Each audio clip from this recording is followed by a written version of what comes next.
এটা হচ্ছে ল্যাংড়া জাতের আম। এটাও রাজশাহীর আম, তবে আমাদের চুনারঘাটে অনেক আগে রোপণ করা হয়েছিল, যেটা এখন গাছে আম ধরেছে। কিছুদিন পরে এটা পরিপূর্ণ হয়ে যাবে, পরিণত হয়ে যাবে, তখন আমরা এই মিষ্টি আম খাবো। তবে তার আগে কিছু এগ্রিকালচারাল কাজ করতে হয়, যেমন প্যাকিং করা। প্যাকিং করলে আম ভালো থাকে, আমের কালারটা সুন্দর হয়, আমের মধ্যে কোনো পোকা আক্রমণ হয় না। তো আজকে আমি আর দিগন্ত মিলে এই কাজগুলো করেছি, যদিও বেশি করতে পারি নাই, কারণ হচ্ছে আমাদের বেশিরভাগ আমগুলো নাগালের বাইরে ছিল।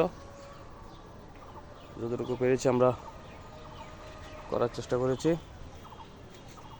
আপনাদের যাদের আম দরকার, এই যে আমরা সামনে আরেকটা গুই সাপ দেখতে পাচ্ছি। ভালো আছিস? যাই হোক,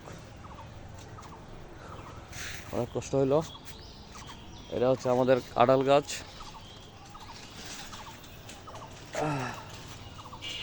কাঁঠাল অনেক উঁচুতে ধরেছে, কিভাবে পারবো সেটা জানি না। এটা হচ্ছে আতাফল।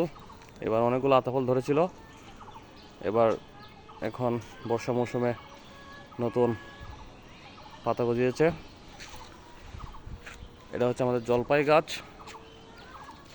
এটাও প্রচুর পরিমাণে ফুল এসেছে, আশা করি অনেকগুলো জলপাই ধরবে। ও দূরে দেখতে পাচ্ছি আমাদের জাম্বুরা গাছ, বড়ই গাছ এবং পেয়ারা গাছ। আপনারা দেখতে পাচ্ছেন কিনা জানি না।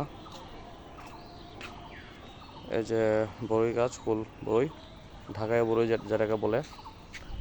তো আমি আপনাদের সামনে এখন দেখাবো আমাদের আর একটি গাছ, যেটাকে বলে আম্রপলি। এটাও রাজশাহীর, এটা আমাদের বাসায় আছে। অনেকগুলো আম ধরেছে এটাতে, যতটুকু পেরেছি আমি প্যাকিং করেছি পলিথিন দিয়ে, দেখতে পাচ্ছেন অনেকগুলো প্যাকেটিং করা হয়েছে, কিন্তু আমার আসলে 2 থেকে 3% আম প্যাকেটিং করা হয়েছে, বাকি আমগুলো আমার নাগালের বাইরে। এই যে দেখতে পাচ্ছেন, এগুলো কোনো ওয়ে নাই প্যাকেটিং করার।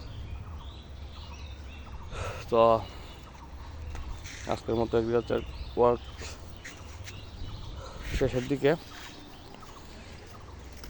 এই যে আমাদের পেয়ারা গাছ, সেটাতে অনেক পেয়ারা ধরেছিল, এখন নতুন পাতা গজিয়েছে। আশা করি সামনে ওইভাবে এটার ফলন অব্যাহত থাকবে। এটা হচ্ছে আমাদের সুবিশাল দেশি জাতের লিচু গাছ। আমাদের চুনারঘাটের প্রায় সকলেই এই লিচু খেয়েছে এবং খুবই প্রশংসা করেছে।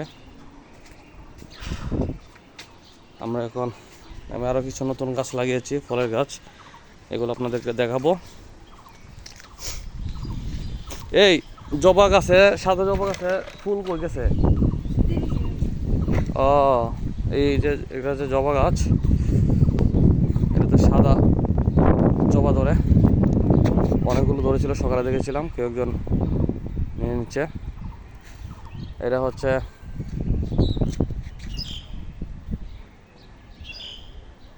কমলা লেবুর গাছ,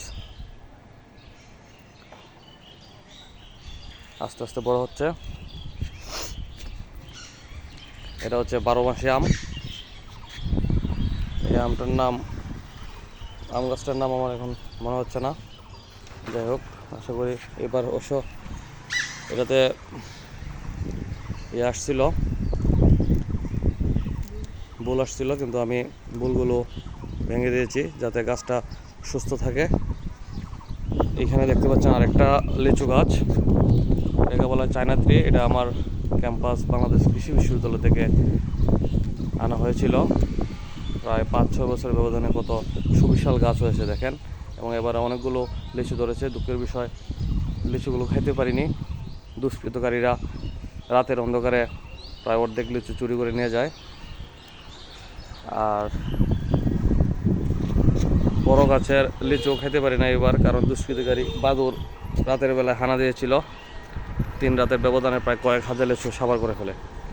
এটা দেখতে পাচ্ছেন আমাদের আম গাছ। এটাও রাজশাহীর আম, অনেক বড় হয়। আশা করি আপনারা দেখতে পাচ্ছেন। এটা অলরেডি পরিণত হয়ে গেছে। আমরা আজ অথবা কালকের মধ্যে আমগুলো পারবো। এই আমটা অনেক সুমিষ্ট হয়। আমার বন্ধুবান্ধব বা চুনারঘাটের হাতুন্ডা গ্রামের অনেকেই এটা খেয়েছে এবং অনেক প্রশংসা করেছে। তারপর আমি আপনাদের দেখাবো এই যে আরেকটা গাছ, আপনারা চিনে থাকবেন এই গাছটা, মালটা গাছ। এই গাছটা আস্তে আস্তে বড় হচ্ছে। এই যে আরেকটা গাছ, এটা হচ্ছে কামরাঙ্গা গাছ। এটা ভিয়েতনামি কামরাঙ্গা গাছ। এটাতে অলরেডি ফলন এসেছে। এটা 1 বছর হয়েছে লাগিয়েছি। এই যে দেখতে পাচ্ছেন, এটা অলরেডি ফলন এসে গেছে। আশা করি আমরা কিছুদিন পরে এটা কামরাঙ্গা খেতে পারবো। এটা হচ্ছে বরিশালে আমরা। গাছটা অনেক হৃষ্টপুষ্ট হয়েছে। 1 বছরের ব্যবধানে অনেক বড় হয়ে গিয়েছে গাছটা, এবং গাছটাতে আমি প্যাকিং করেছি। গাছটাতে আমরা ধরেছে। এই যে এখানে দেখতে পাচ্ছেন আপনারা 3টা আমরা ধরেছে। আমরাগুলো আমি প্যাকিং করেছি, সেটা হয়তো বা কিছুদিন পরে আমরা খাইতে পারবো। এই যে আমাদের বড় জাতের লেবু গাছ, অনেকগুলো লেবু ধরেছে। আমরা প্রতি 2-3 দিন পর একটা লেবু গাছ থেকে নিয়ে আসি, এবং এই একটা লেবু দিয়ে আমাদের 2-3 দিন চলে যায়। তো আপনারা যারা আপনাদের বাসায় ছাদে গাছ লাগান নাই, ফলের গাছ লাগান নাই, আমি আশাবাদ ব্যক্ত করি যে আপনারা খুব দ্রুত ফলের গাছ লাগাবেন। কারণ ফলের গাছ লাগালে সেটা একদিকে যেমন পরিবেশ দূষণ কমায়, অক্সিজেন বাড়ায়, তেমনি আপনার ফলের চাহিদা, পুষ্টির চাহিদা পূরণ করবে।